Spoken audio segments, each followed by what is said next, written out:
guys, ayan, nagluluto pala ako ng Spanish style bangus. Kaya nga nagpunta ako ng palengke at pinahati ko na rin yan.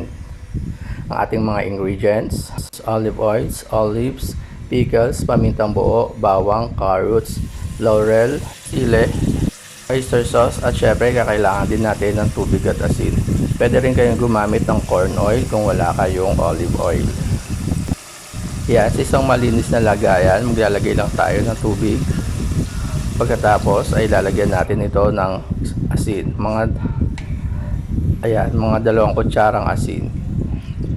Antayin lang natin ma-dissolve yung asin. Pagkatapos ay ibababad na natin yung ating bangus ay nabili natin sa palengke. Bababad lang natin yung 30 minutes. At kapag nababad na natin yung ating mga bangus ng mga 30 minutes, so it's time na para mag-arrange na tayo ng mga ingredients dito sa ating pressure cooker. Una ay naglatag ako ng dahon ng laurel. Sumunod, naglagay rin ako ng bawang. Ilagay natin yan sa ilalim para hindi masunog yung bangus natin at hindi ma-burn yung ilalim. Sunod, naglagay rin ako ng carrots. So kayo na bahala kung gusto nyo lagyan ng arte-arte yung inyong carrots.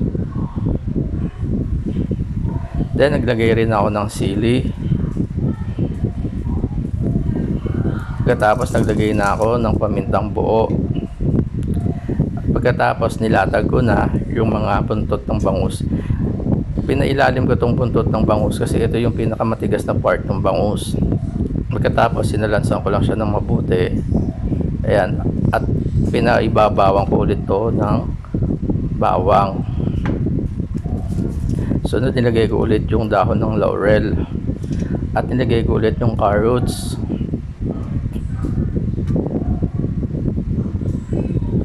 And then for the second layer, yung ating tiyan ng bangus, yan, sinalansan ko na siya ng mabuti.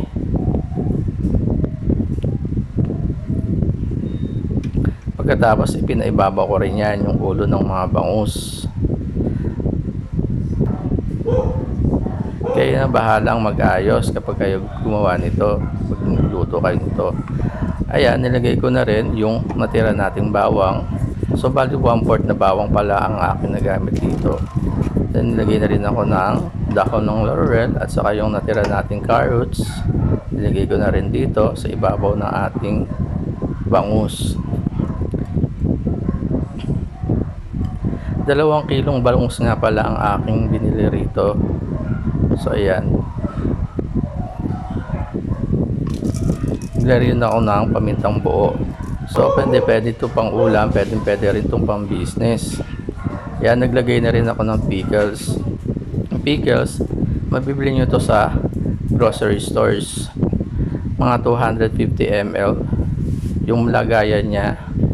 Tapos etong naglagay na rin ako ng olives, bali 160 grams na olives saka 160 grams na pickles. So naglagay rin ako ng siling na buyo. Pagkatapos ay nilagyan ko rito ng oyster sauce para malinamnam. 2 packs ng oyster sauce, mga 60 grams. Then naglagay rin ako ng 2 tablespoons of salt. Rock salt nga pala yung aking ginamit dito.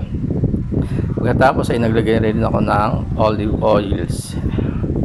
So 250 ml ng olive oils, nilagay ko yung lahat.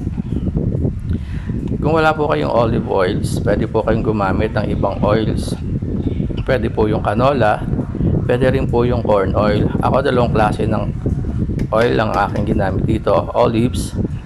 At syempre gumamit din ako ng corn oil. 300 ml ng corn oil. Pinagsama ko lang. Pagkatapos ay nilagyan ko na to ng 1 liter ng water.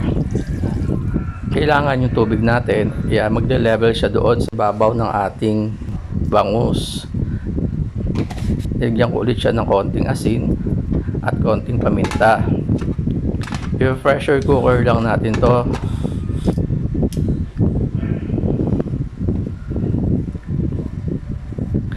Ayan, isa-set lang natin ang ating stove to medium flame. Ayan, kapag nag-whistle na yung ating pressure cooker, Isiset na natin yung ating stove into lower flames ng mga 1 hour. Yan nga pala yung ulam namin today. Ginisang sayote na may carrots. Dinigyan ko rin siya ng konting giniling.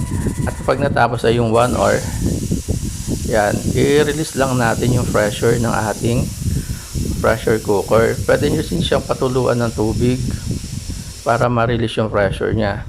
Ingat-ingat din po pala kayo guys sa paggamit ng pressure cooker kasi maaari po kayo masaktan kapag hindi po tama, proper yung paggamit po ninyo dito. Kapag wala na po yung pressure sa loob ng ating pressure cooker, maaari nyo na po siyang buksan. Ayan po, pwede po siyang pang business, pwede din po siyang pang ulam. Napakasarap po nito, napakalinamnam. Sobrang lambot po nito.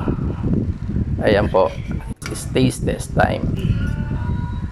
So ayan, tinikman ko po muna yung ating niluto. Ayan nga, sobrang lambot ng niluto nating Spanish style bangus.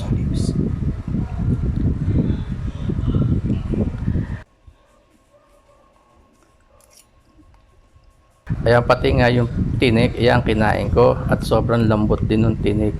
Maaari nyo din siyang kainin. Kung bago ka lang dito sa aking YouTube channel at FB page, huwag kalimutan mag-subscribe, like, click the notification, share at mag-comment ka na rin.